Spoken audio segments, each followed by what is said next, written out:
اور جس میں سے جو نا کئی زمین کھلی زمین جو وقف املاک ہے وہ لبے سڑک کروڑوں روپے کی جو نا وہ جائیداد ہے. تو اس کی حفاظت کے لیے اس کے انتظامی کمیٹی کے لیے ہم جو ہے نا وہاں کے مقامی لوگ آئے اور ہم ان کو لے کر چیئرمین صاحب سے راست ملاقات کی اور کہا کہ اس کی صیانت کے لیے انتظامات کیجیے آپ. تو بجائے انتظامات کرنے کے وہ ہم پر جو نا الزام لگا دیے کہ آپ پیروکاری کر رہے ہیں. اور یہ ان کا یہ رویہ یہی رہتا ہے کہ پہلے یہ ملا کے جو ہے نا یہ خریب بلا کر ان کو جو نا لالچ دیا جاتا ہے. جب اگر کوئی لالچ میں نہیں آتا تو ان کو بدنام کر دیا جاتا ہے. ان کا یہ رویہ رہا ہے. اور اس کے کئی آپ کو ثبوت یہ ملیں گے کہ ہمارے شہر کے کئی اخبارات میں اب یہ عالم ہو گیا ہے کہ ان کے خلاف کوئی نیوز بھی نہیں چھپتی. اور ہم کئی مرتبہ نیوز وقف بورڈ کے خلاف ہم دیے ہیں. میں اخبارات کا نام نہیں لیتا میں، لیکن اب یہاں پر سیدھا جو نا ان کو تاکید کر دی گئی ہے. اب کس طریقے سے تاکید کی گئی ہے وہ تو ان کا ضمیر جانتا ہے، اللہ جانتا ہے. تو اتنا یہ لوگ انہوں جو نا اپنا میدان ہر مخالف کا انہوں میدان صاف کرتے گئے اور جو ان کے جھانسے میں نہیں آئے ان کو بدنام کرنا شروع کر دیا یہ، اور اپنے اثر و رسوخ کو استعمال کرتے ہوئے ہمارے خلاف کیسز بھی بک کیے. اور جب ہم ٹنگی چلے کا مسئلہ اٹھایا ہم نے 2573 ایکڑ زمین ہے کہاں جو پر؟ ایک چنگی چلا جہاں پر فلیٹر ہاؤس ہے، جی 2573 ایکڑ زمین ہے.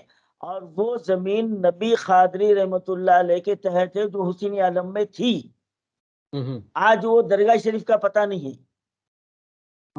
اور وہ تمام 2500 ایکڑ زمین ان کے دور میعاد میں 2004 میں جب یہ چیئرمین تھے ٹی ڈی پی کے دور حکومت میں، اس وقت گزٹ سے اس کو نکال دیا گیا. 89 کی گزٹ میں اس کا ذکر ہے، اب 95 اور 2005 کی گزٹ میں اس کا ذکر نہیں ہے. تو یہ اتنا بڑا کام یہ بذات خود بھی کیے ہیں اور یہ حکومت کی مدد سے کیے ہیں، کیونکہ 2500 ایکڑ زمین کوئی معمولی نہیں ہوتی، معمولی نہیں ہوتی. کروڑوں اربوں روپے کی جائیداد ہے. آخر وہ گئی کہاں؟ اور ابھی حال ہی میں 2 مہینے 3 مہینے پہلے مولا علی کے پاس 40 ایکڑ زمین کا مقدمہ وقف اٹھا چکا ہے. اور یہ ججمنٹ آیا ہے کہ 89 کی گزٹ میں ہے، لیکن 95 اور 2005 کی جو گزٹ جاری ہوئی ہے اس کا تذکرہ نہیں ہے. تو جج صاحب جو ہے نا یہ ججمنٹ دیے ہے کہ 2005 کی گزٹ میں اس کا ذکر لے کے آئیے، پھر اس کیس کی سنوائی ہوگی، مقدمہ خارج. نقصان کس کا ہوا؟ مسلمانوں پرانے کا. گزٹ کو ماننے تیار نہیں ہے کورٹ؟ نہیں، تیار نہیں ہے، کیونکہ ان کا وکیل مخالف وکیل جو نا نیا گزٹ داخل کر رہا ہے کورٹ میں. بتائیے اس کے اندر ہے کیا؟ تو یہ گیم کھیلا جا رہا ہے، یہ مسلمانوں کے ساتھ یہ گیم کھیلا جا رہا ہے. اور یہ ان کا ضمیر جانتا ہے چیئرمین صاحب کا. خیر چیئرمین تو ہے نہیں انہوں، جو مسلمانوں کے املاک کو تباہ برباد کر دیے ہیں انہوں. اور آپ سن کے تعجب کریں گے، روزانہ 2 سے 3 کروڑ روپئے یہ وکیلوں کو فیس دی جا رہی ہے. اب آپ پوچھیں گے اس کا ثبوت کیا ہے؟ تو اب یہ محمد سلیم کی بدنصیبی سمجھیے کہ میں ان کے چیمبر میں بیٹھا ہوا تھا، میرے سامنے فون پہ بات کرے کہ 2 کروڑ روپے روز کی فیس دی جا رہی ہے. تو آخر کون سا 2 کروڑ روپے کی کون سی پیروی ہو رہی ہے؟ روز 2 کروڑ، ماہانہ 60 کروڑ روپئے جو عدالتوں میں وکلا کو دی جا رہی ہے. تو پھر ہم کو وقف بورڈ کو فائدہ کیا ہو رہا ہے؟ اس کا کیا حاصل ہو رہا ہے اس کا؟ اور پھر سینٹر سے جا کر اوقافی جائیدادوں کی صیانت کے لیے بلکہ 200 کروڑ روپے محمود علی صاحب منظور کرا کے لا لیے. کہاں ہے پیسہ؟ ہو کون سی املاک کی حفاظت کی گئی؟ کون سے قبرستانوں کی حفاظت کی گئی ہے؟ اور اہم بات یہ ہے کہ وقف بورڈ میں نچلی سطح سے لے کر اوپر تک کا پورا عملہ رشوت خور ہے.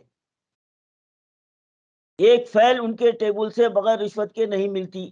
ابھی 1 مہینہ پہلے 9 وقف بورڈ کے ملازمین رشوت لیتے ہوئے رنگے ہاتھوں پکڑے گئے.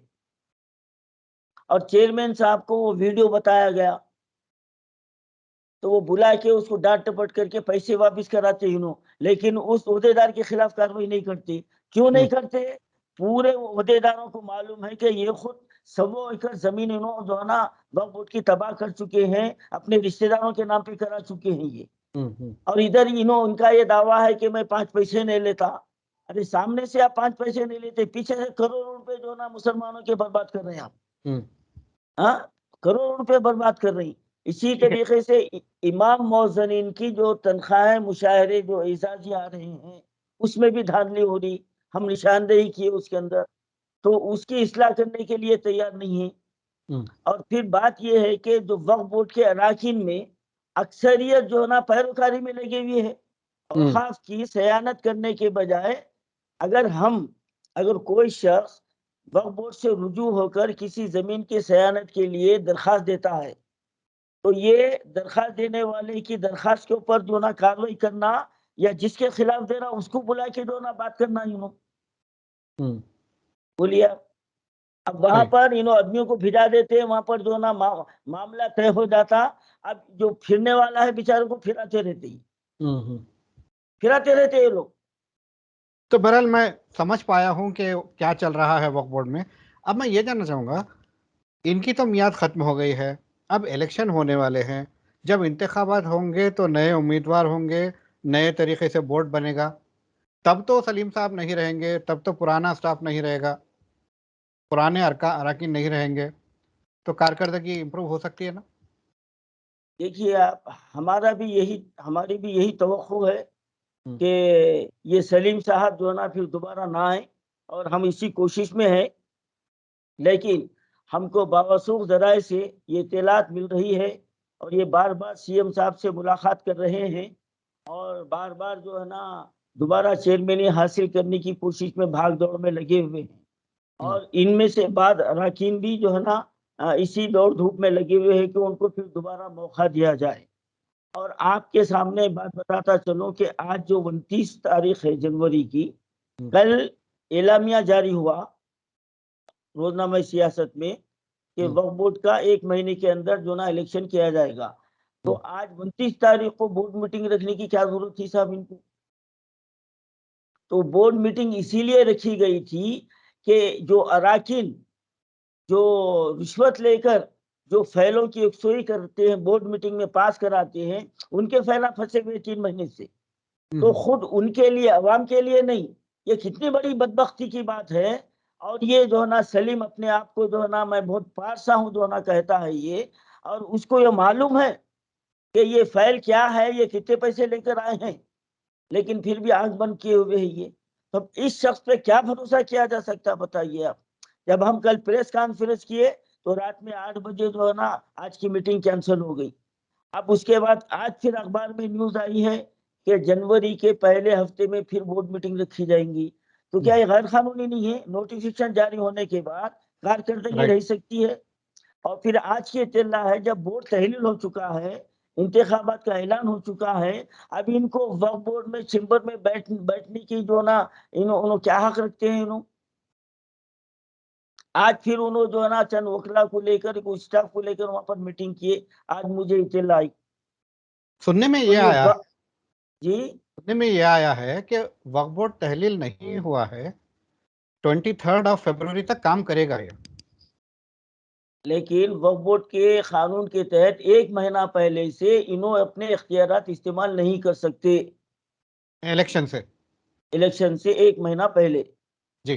جب الیکشن سے جو تاریخ ہے ان کی 23 فروری ہے، تو 23 جنوری سے ان کے اختیارات خود بخود سلب ہو چکے ہیں. جی. پھر آپ جو ہے نا پھر کون سے درخواستوں کی یکسوئی کرنے کے لیے جا کے بیٹھے؟ خیر ان کے بیٹھنے میں ہمارا کوئی اعتراض نہیں ہے، ان کو اعتراض نہیں ہے.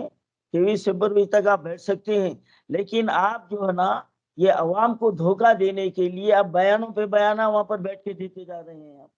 اور بول رہے ہیں کہ ائمہ موذرین کی، اب دیکھیے آپ 3را مہینہ چل رہا ہے ائمہ موذرین کا، نئے درخواستیں، نئے صداقت نامے حاصل کیے. دسمبر میں کے مہینے میں جو نا اعزازیے ملے تھے. اب جنوری ختم ہو گیا، فروری آ رہا ہے، ابھی تک پتہ نہیں ہے. اور اخباروں میں آپ اعلان کرتے کہ بجٹ جو نا جاری ہو گیا. سی ایم صاحب پورے ہندوستان کے سب سے بڑے سیکولر ہے. ہاں، بی جے پی سینٹرل حکومت ڈرتی کسی سے تو سی ایم صاحب سے ڈرتی، کیونکہ انہوں وزیر اعظم بننے والے ہیں. چاپلوسی کی حد ہو گئی. ہوم منسٹر صاحب پاما پڑھتے ہوئے نہیں تھکتے اور انہوں جو نا قصیدے پڑھتے ہوئے نہیں تھکتے انہوں. تو یہ مسلمانوں کے نام پہ دھپا ہے نا ایک سیٹ کے لیے اپنی جی قوم کو قربان کرنے والے ہی. خیر الدین صاحب، میں یہ جاننا چاہوں گا، اب سلیم صاحب ایم ایل سی تو رہے نہیں، تو کس بنیاد پر یہ واپس چیئرمین بن سکتے ہیں؟ اب دیکھیے صاحب آپ، یہ ٹی آر ایس سرکار میں کچھ بھی ہو سکتا ہے، کیونکہ محمود علی صاحب کونسلر الیکشن میں صرف 62 ووٹ لیے تھے. پھر ایم پی الیکشن میں ضمانت ضبط ہو گئی تھی، تو جب بھی انہوں جو ہے نا نائب وزیر اعلیٰ تھے، اب ہوم منسٹر ہے. تو پیچھے کے دروازے سے کے سی آر صاحب کچھ بھی کر سکتے ہیں. خیر وہ تو ایم ایل سی بنائے تھے، مگر اب تو نئے ایم بنائے ایل تھے سی تو آپ ان کو بھی آگے بنا سکتے ہیں، کوئی نہیں، امر اب مانا نہیں. حال ہی میں ایم ایل سی کے انتخابات ہوئے، اب جس ہوئے میں جو ہیں ہے تو کوئی آگے پھر کوئی سیٹ خالی ہوں گے ایم ایل سی کی، ہو سکتا ہے نا خالی اچھا ہو سکتے، تو پھر ان کو سیٹ دے دی جا سکتی. اور اچھا سلیم صاحب کے یہ الفاظ ہے، کل کی میں پریس کانفرنس میں بھی کہا ہوں کہ کئی مرتبہ سلیم صاحب یہ کہہ چکے ہیں میں پیسہ دے کر یہ سیٹ لیتا ہوں. تو میں سی ایم صاحب سے سوال کیا کہ آپ کا آدمی آپ کے تعلق سے الفاظ کہہ رہا ہے، کیا یہ حق ہے آپ کو تردید کرنا چاہیے، یا یہ تو آپ کس بھی موقع پر کہا انہوں نے؟ کئی مرتبہ پریس کانفرنس میں جب بیٹھے تھے، میں یہاں پر اپنے پیسہ دے کر بیٹھتا ہوں، 5 پیسے نہیں کھایا، پیسہ دے کر سیٹ حاصل کیا، تو اسی وقت میں پریس میں بولا ہوں. غور کیجئے ان کے الفاظ کو. تو پیسہ پھر دے آپ کر، میرے خیال سے پیسہ دے کر میں اپنی جیب کا خرچ کر کے بیٹھتا ہوں، اس کا یہ مطلب ہوگا شاید کہ ان کے پرسنل اخراجات یا جو ہے ان کی مہمان نوازی جو ہے وقف بورڈ میں بیٹھ کر، وہ شاید یہ اپنے جیب سے پیسے دیتے ہوں گے. یہ اگر رہتا تو بات ہماری بھی سمجھ میں آتی. پیسہ دے کر میں سیٹ حاصل کیا ہوں، میں کسی سے ڈرتا نہیں. ایسا کہا انہوں نے؟ ہم گواہ ہے، ہم گواہ اچھا ہے. اور پھر ہم ان کو چیلنج کیے، اوپن چیلنج کیے تھے ہم کہ آپ جو ہے نا، میں شادی خانہ لیتا ہوں، پولیس کو میں بلاتا ہوں، آپ آئیے، میں سوالات کرتا ہوں، آپ پبلک میں جواب دو. میں اوپن چیلنج کیا تھا ان کو، آج تک نہیں آیا انہوں مجھ سے بات کرنے کے لیے. اب حد ہو گئی، آپ کے سامنے بتا رہا ہوں میں. ایک انہوں غیر انسانی حرکت کر رہے ہیں. وقف بورڈ کا ہیلپ لائن ہے، فون نمبر ہے، تو یہ حال ہے وہاں پر کہ اگر کسی کا انتقال ہوتا ہے، اگر کوئی فون کرتا ہے تو اس سے 10 منٹ تک سوالات کرتے جاتے. آپ کون ہیں، مرنے والے کیا کرتے تھے، ان کے بچے کتنے ہیں، بچے کیا کرتے، آپ لوگ نہیں کر سکتے کیا. بھائی انہوں یہ بیٹھ کے بولتے ہیں ہر مسلمان کے واسطے ہے، اور ان کا عملہ یہ سوالات کرتا ہے. تو ایسے کئی لوگ پھر میرے پاس فون کرتے ہیں، صوفی صاحب ایسا سوال کر رہے ہیں لوگ، تو میں ہیلپ لائن کو فون کر کے، دیکھو میاں میں جانتا ہوں، ان کو ہدایت دیجیے. تو آج 4 مہینے سے میرا فون نمبر وقف ہیلپ لائن میں بلاک کر دیا گیا ہے. اچھا اب یہ کتنی چھٹوری حرکت ہے یہ. یعنی ان کو کان پکڑ کے کام لیے تو آپ ان کو دشمن سمجھتے، سدھرنے کے بجائے ان کی یہ حرکت ہے یہ. تو اب ہم ان کو دوبارہ جو نا وقف میں کیسا برداشت کریں گے؟ کوئی مسلمان برداشت نہیں کرتا. اگر کے سی آر صاحب یہ جو نا بےخوفی اگر کریں گے تو اس کا تو خمیازہ ان کو 23 میں بھرنا پڑے گا. کیونکہ ہم حضور آباد کے الیکشن میں بھی بول دیے تھے، آپ کا چینل گواہ ہے، تو ہم نے یہ کہہ دیا تھا کہ الیکشن انہوں ہارنا انہوں، اور ان کو جو ہے نا وہ سیٹ ہاتھ دھونا پڑا ہے. اور ابھی بھی ہم کہہ رہے ہیں کہ اگر یہ وقف بورڈ پر اگر سلیم اور موجودہ ارکان میں سے کوئی بھی رہا تو ہم نہیں، پورا شہر کے مسلمان اب خاموش نہیں بیٹھیں گے، ہم سڑکوں پر نکل آئیں گے. اور یہ حکومت کی جو ہے نا یہ بدعنوانی، اب ہم وقف بورڈ کی بدعنوانی نہیں کہیں گے، حکومت کی بدعنوانی کہیں گے. جیسا کہ آپ شروع میں بتایا تھا، جی جیسا کہ آپ نے شروع میں بتایا تھا کہ جتنے بھی کارپوریشنز ہیں ان کے صدر نشین جو ہے نہیں مقرر کیے جا رہے ہیں، تو اس بارے میں آپ کیا کہیں گے؟ اب سوال وہ ہے کہ وہ 4 جو ہے نا کارپوریشن خالی ہے، یہ وقف بورڈ کے لیے کئی کو آگے بڑھے انہوں. خیر یہ یہاں تو ان کا مفاد ہے، ہم نے ان کا ڈسکشن کر مفاد لیا ہے ہے، ان کا. ہاں تو وقف پھر بورڈ کی تو آخر یہ بات کر لی ہے. ہاں فائنلی جاتے جاتے آپ یہ باقی کے کارپوریشنز جو ہیں ان میں جو صدر نشین منتخب نہیں کیے گئے، اس تعلق سے آپ کیا کہنا چاہیں گے؟ وہ میرا جہاں تک نظریہ ہے کہ اس کارپوریشن سے حکومت کو کوئی فائدہ نہیں ہے سوائے خرچے کے، کچھ فائدہ آمدنی نہیں ہے نہیں یا ہے. لڑتی میں ڈالنا چاہتے ہیں؟ نہیں لٹی میں ڈالنا چاہتے ہیں اور مسلمانوں کے حق کو ختم کرنا چاہتے ہیں. جی اب ابھی انہوں نے اعلان کیا کہ ہر سرکاری اسکول میں انگریزی تعلیم ہوں گی، تو اردو کو بالکل یا ختم کر دیا جا رہا ہے. ہاں اب ریزیڈینشل اسکول بھی ختم ہو جائیں گے، اور ریزیڈینشل اسکول بھی جو ہے نا دینی مدارس کے اوپر ایک وار کے طور پر انہوں نے شروع کیا تھا. آپ گواہ ہے، آپ کا چینل گواہ ہے، ہم ابتدا سے کہتے آ رہے ہیں کہ ہمیشہ یہ KCR مسلمانوں کے بنیادی حقوق کو ختم کرنے کی قسم کھا کر آیا ہے.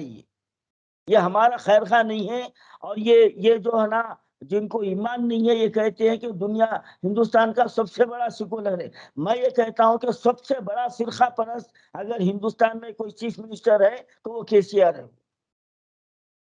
آپ کا بہت شکریہ ہم سے بات کرنے کا. ناظرین کرام، یہ تھے جناب محمد خیر الدین صوفی صاحب، جو کہ سماجی جہد کار، وقف بورڈ کی جائیدادوں کو بچانے میں کافی جدوجہد کر رہے ہیں. کافی انہوں نے جائیدادیں جو نقصان ہوا ہے ان کو گنایا ہے، اور کس طرح سے وقف بورڈ سلیم جو چیئرمین ہیں انہوں نے کتنا نقصان پہنچا ہے اس تعلق سے بتایا ہے. اور آگے بھی یہ خدشہ ہے کہ سلیم ہی چیئرمین بنیں گے، اور یہ چاہتے ہیں کہ کوئی اچھا شفاف اور کارکرد چیئرمین جو ہے بنے. اس کے علاوہ بھی باقی کے کارپوریشنز کو بھی جو ہے چیئرمین مہیا کیا جائے تاکہ مسلمانوں کا اعتماد بحال کیا جائے، ورنہ یہ سمجھا جائے گا کہ موجودہ حکومت مسلمانوں کے حقوق کو ختم کرنا چاہتی ہے. اب دیکھنا ہے کس طرح سے وقف بورڈ حکام اور اقلیتی جو ڈپارٹمنٹ ہے اور اس کے علاوہ خود KCR حکومت اس کا کس طرح سے نوٹ لیتی ہے. ہمیں دیجیے اجازت. شب بخیر.